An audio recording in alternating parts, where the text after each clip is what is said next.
तो उस दिन का मेरा विश्लेषण ये था कि इस स्टॉक में निवेश नहीं करना चाहिए, ये रिस्की हो सकता है। और ऐसा ही हुआ। उसके अगले दिन से स्टॉक ने गिरना शुरू किया और गिरते हुए इसने बीच के सारे सपोर्ट तोड़ दिए हैं।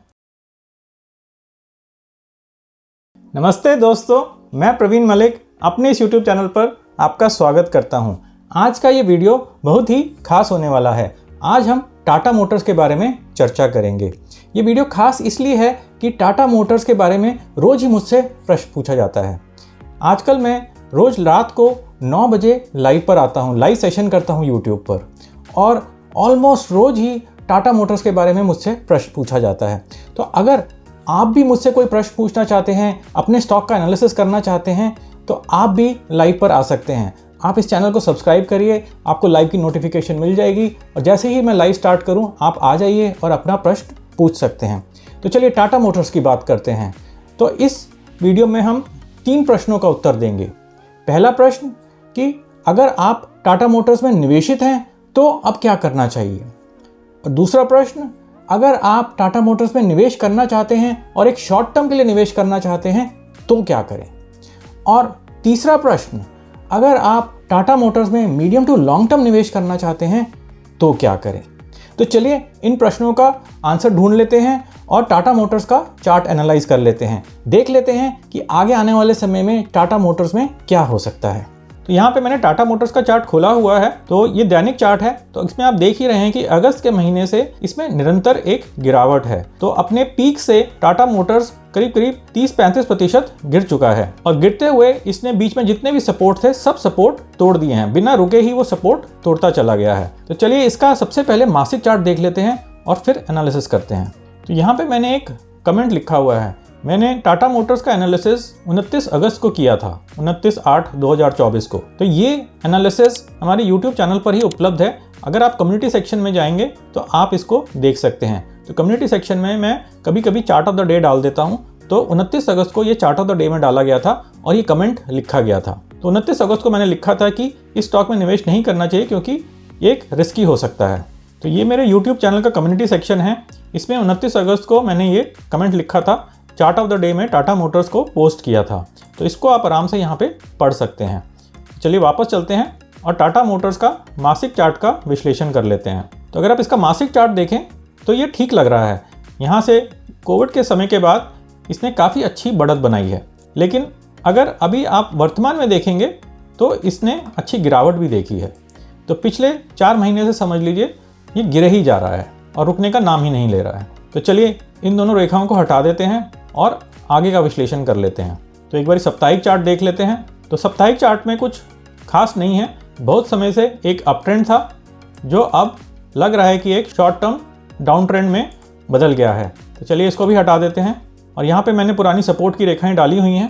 तो इन सपोर्ट की रेखाओं को हम यूज़ करेंगे।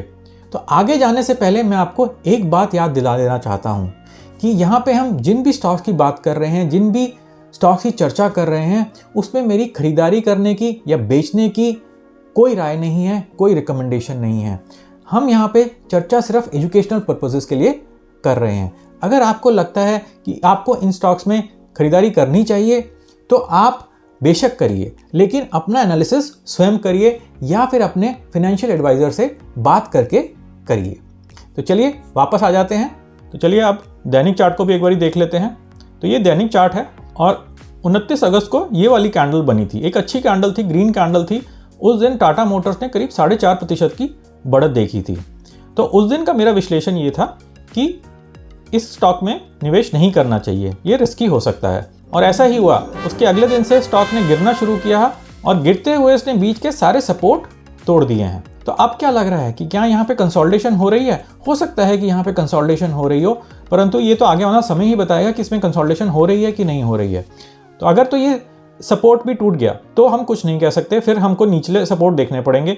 लेकिन अगर यहाँ पे टाटा मोटर्स रुक जाता है, थोड़े समय के लिए रुक जाता है और यहीं पे थोड़ा बहुत ऊपर नीचे करता रहता है और उसके बाद एक अच्छी स्ट्रांग बुलिश कैंडल बनाता है, तो हम बोल सकते हैं कि यहाँ पे ये कंसोलिडेट हुआ है और उसके बाद यहाँ पे एक बेस बन गया है और ये ब्रेकआउट हो रहा है। परंतु इसमें अभी कुछ भी नहीं लग रहा है। इसमें ऐसा नहीं लग रहा है कि इसमें निवेश करना चाहिए। रुकिए जरा, ठहरिए। अगर आप टेक्निकल एनालिसिस को पूर्णतः समझना चाहते हैं तो मेरे YouTube चैनल पे एक फ्री कोर्स उपलब्ध है।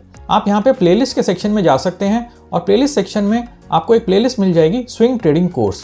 इस स्विंग ट्रेडिंग कोर्स में 24 लेसन्स हैं जिसको आप एक एक करके देख सकते हैं और पूरी तरह से टेक्निकल एनालिसिस को, स्विंग ट्रेडिंग को समझ सकते हैं। तो चलिए वीडियो पर वापस चलते हैं। तो अब हम अपने 3 प्रश्नों का उत्तर दे देते हैं। तो पहला प्रश्न था कि अगर आप टाटा मोटर्स में निवेशित हैं तो क्या करना चाहिए। तो अगर आपने निचले स्तरों पर इन्वेस्ट किया था और अगर आप प्रॉफिट में हैं तो निकल सकते हैं, परंतु मैं फिर भी यही कहूँगा कि जब आपने निचले स्तरों पर इन्वेस्ट किया था और जब ये सपोर्ट ब्रेक होने शुरू हुए थे, जब पहला सपोर्ट ब्रेक हो गया, दूसरा सपोर्ट ब्रेक हो गया, तभी आपको निकल जाना चाहिए था। अब थोड़ी सी देर हो गई है तो हो सकता है कि आपका लाभ बहुत ही कम हो गया हो, परंतु आप अपना डिसीजन लीजिए कि अगर आपको लगता है कि टाटा मोटर्स और नीचे जाएगा तो आप निकल सकते हैं, और अगर आपको लगता है कि टाटा मोटर्स में अभी बाउंस आएगा तो आप निवेशित रह सकते हैं। मुझे क्या लगता है, तो इसके लिए हम दूसरे प्रश्न का उत्तर दे देते हैं। तो शॉर्ट टर्म में क्या लगता है, तो शॉर्ट टर्म में यहाँ पे कोई कंसोलिडेशन नहीं लग रही है। अभी मुझे नहीं लग रहा है कि इमीडिएटली यहाँ पे कोई बाउंस होगा। तो अगर बाउंस होगा भी तो थोड़ा सा कंसोलिडेट करेगा, हो सकता है कि 2-3 सप्ताह 4 सप्ताह तक कंसोलिडेट करे, उसके बाद बाउंस आए।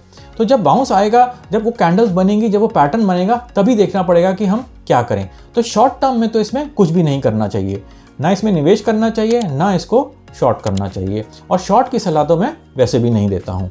चलिए अब तीसरे प्रश्न का उत्तर भी दे देते हैं कि मीडियम टू लॉन्ग टर्म में क्या करना चाहिए। तो मीडियम टू लॉन्ग टर्म में भी करने के लिए हमको कोई बाइंग का सिग्नल मिलना चाहिए। तो बाइंग का सिग्नल अभी नहीं मिल रहा है, तो यहाँ पे कंसोलिडेट होने दीजिए, एक अच्छा पैटर्न बनने दीजिए, एक अच्छी वीकली कैंडल बनने दीजिए, उसके बाद ही हम सोच सकते हैं कि इसमें निवेश करना चाहिए या नहीं करना चाहिए। तो अभी तो हम इसको मॉनिटर ही कर सकते हैं और इसके अलावा कुछ भी नहीं कर सकते। तो आशा है कि आपको ये वीडियो पसंद आया होगा और आपको कुछ नई जानकारी मिली होगी। तो चलिए, अगर आपको ये वीडियो पसंद आया है तो एक जोर से थम्स अप दीजिए और इस वीडियो को अधिक से अधिक शेयर करिए। नमस्ते और धन्यवाद।